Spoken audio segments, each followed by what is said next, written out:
Hello friends, मैं lucky Kumar LN के class में आपका स्वागत है। आज इस वीडियो में हम आपको आनुवंशिकता के बारे में बताने वाले हैं। तो वीडियो को स्किप मत कीजिएगा, वीडियो को शुरू से अंत तक देखिएगा। तो चलिए स्टार्ट करते हैं। आनुवंशिकता क्या है? What is heredity? जनन क्रिया द्वारा नए जीवधारी की उत्पत्ति होती है। इस प्रकार पृथ्वी पर जीवधारियों की उपस्थिति बनी रहती है। जिन जीवधारियों में जनन की क्षमता नहीं होती है, उनके वंश नहीं चलते और वे विलुप्त हो जाते हैं। जनन क्रिया द्वारा क्या होता है कि नए जीवधारियों की उत्पत्ति होती है।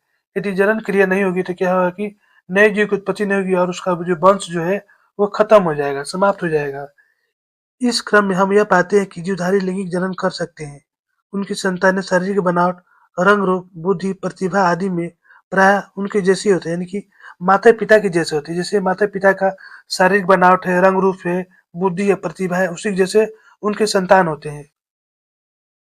कुछ बच्चे तो अपने माता-पिता, दादा-दादी, नाना-नानी आदि से इतने अधिक समानता रखते हैं कि उनको देखते ही उनके माता-पिता अथवा संबंधियों का पता चलता है। कुछ बच्चे ऐसे होते हैं जो अपने माता-पिता, नाना-नानी, दादाजी से सेम रहते हैं। उनको देखते ही ऐसे लगता है कि वही आदमी खड़ा है। ठीक है? इस प्रकार स्पष्ट है कि कुछ ऐसे विशिष्ट लक्षण प्रत्येक जाति के जीवधारी में पाए जाते हैं जो पीढ़ी दर पीढ़ी चलते रहते हैं। ठीक है? चलिए आगे देखते हैं। उन विशिष्ट लक्षण को आनुवंशिक लक्षण कहते हैं। जो पीढ़ी दर पीढ़ी चलते रहता है उसे हम क्या कहते हैं? आनुवंशिक लक्षण कहते हैं। और इस घटना या प्रक्रम को आनुवंशिकता कहते हैं। अतः वह जटिल प्रक्रम जिसके अंतर्गत लैंगिक जनन के माध्यम से माता पिता के विशिष्ट लक्षण उनकी संतानों में पीढ़ी दर पीढ़ी चलते रहते हैं, आनुवंशिकता कहलाती है। ठीक है? वह जटिल प्रक्रम जो लैंगिक जनन के माध्यम से पीढ़ी दर पीढ़ी चलते रहते हैं उसे हम क्या कहते हैं? आनुवंशिकता कहते हैं। ठीक है? वो जटिल प्रक्रम जिसके अंतर्गत लैंगिक जनन के माध्यम से जो माता पिता के जो संतान होते हैं, माता पिता के जो लक्षण होता है वही लक्षण जो है उनके संतान में पाए जाते हैं। ये दर जो है पीढ़ी दर पीढ़ी चलते रहता है, जिसे हम क्या कहते हैं? आनुवंशिकता कहते हैं। ठीक है? जीव विज्ञान के अंतर्गत आनुवंशिकता का अध्ययन एक अलग शाखा के रूप में किया जाता है। अतः जीव विज्ञान की वो विशेष शाखा जिसके अंतर्गत अनुवांशिकता की सूक्ष्म क्रियाविधि, अनुवांशिकता के प्रभाव एवं अनुवांशिकता से संबंधित परिवर्तनों का अध्ययन किया जाता है, क्या कहलाता है? अनुवांशिकी कहलाता है। इसे याद रखिएगा। चलिए आगे देखते हैं। अब यहाँ पर देखिए, जनन के माध्यम से विभिन्नता का संचयन। कोई जीवधारी जिस परिवेश में पर्यावरण में रहता है, उस परिवेश या पर्यावरण में होने वाले परिवर्तन का भी उसके शरीर पर लगातार प्रभाव पड़ता रहता है। जब कोई जीवधारी जब जिस पर्यावरण में रहता है, तो उस पर्यावरण में जब परिवर्तन होता है तो उसका परिवर्तन जो है उसके शरीर पर लगातार प्रभाव पड़ता रहता है। ठीक है?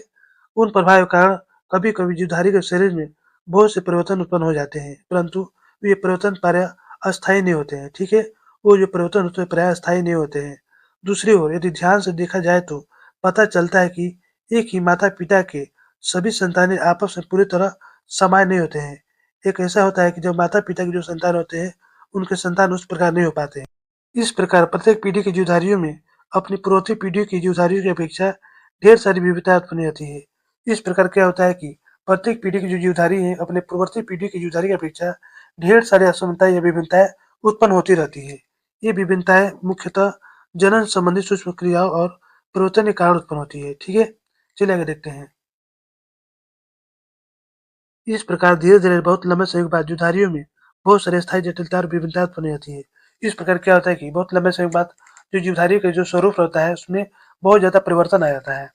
अतः ये परिवर्तन जिन्हें कारण एक ही जाति के 2 सदस्य अथवा एक ही माता-पिता के 2 संतानें आपस में एक दूसरे से भिन्न हो जाती है। विविधता या भिन्नता कहलाती है। इस प्रकार क्या होता है कि एक ही माता-पिता की जो 2 संतानें हैं, दोनों संतान जो है आपस में काफ़ी ज़्यादा भिन्न रहते हैं, अलग रहते हैं। इसे हम क्या कहते हैं? विविधता या विभिन्नता कहते हैं। ठीक है? इस प्रकार हम देखते हैं कि आनुवंशिकता और विभिन्नता दोनों एक ही मौलिक प्रक्रम के लैंगिक जनन के 2 अलग-अलग पहलू हैं। ठीक है?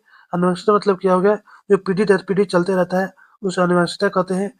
और विभिन्नता जो एक ही माता-पिता के 2 अलग-अलग संतानें जो हैं आपस में भिन्न रहते हैं, उसे विभिन्नता कहते हैं। इस एक मौलिक प्रक्रम के दौरान होने वाले सूक्ष्म परिवर्तनों के कारण ही आनुवंशिकी एवं विभिन्नता दोनों की स्थितियाँ उत्पन्न होती है। यही कारण है कि आनुवंशिकी को आनुवंशिकता और विभिन्नता का विज्ञान कहते हैं। ठीक है? आनुवंशिकता और विभिन्नता का विज्ञान किसे कहते हैं? तो आनुवंशिकी को कहते हैं। ठीक है? अब यहाँ पे देखिए, आनुवंशिकता के भौतिक आधार।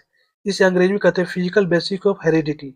आनुवंशिकता के भौतिक आधार का सीधा अर्थ है वे शारीरिक संरचना जिसके माध्यम से आनुवंशिकता संबंधी घटनाएं होती है या जिनके माध्यम से माता पिता के विशिष्ट लक्षण संतानों के शरीर में पहुंचती है, उसे हम क्या कहते हैं?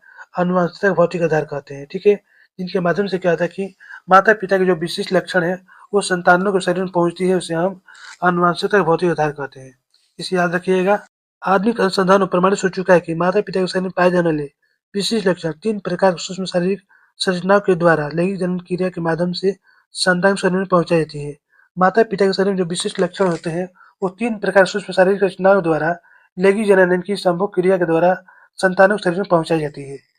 वे 3 सूक्ष्म शारीरिक संरचनाएँ तकनीकी रूप से आपस में एक-दूसरे से संबंध रखती हैं और उनके समन्वित क्रियाओं के फलस्वरूप संतान में पैतृक लक्षण प्रकट होते हैं। ठीक है? चलिए आगे देखते हैं। वे सूक्ष्म शारीरिक संरचनाएँ कोशिकाओं के केंद्रक में संयुक्त रूप में पाए जाते हैं। कहाँ पाए जाते हैं? तो कोशिकाओं के केंद्रक में संयुक्त रूप से पाए जाते हैं। उनके नाम हैं गुणसूत्र, डीऑक्सीराइबोन्यूक्लिक अम्ल और जीन। ठीक है? तो दोस्तों, यहीं पर हमारा वीडियो समाप्त होता है। यदि हमारी वीडियो आपको अच्छी लगती है तो लाइक सब्सक्राइब जरूर कीजिएगा। बेल आइकन जरूर दबाइएगा, जिससे नए वीडियो को नोटिफिकेशन आपको मिलता रहे। धन्यवाद।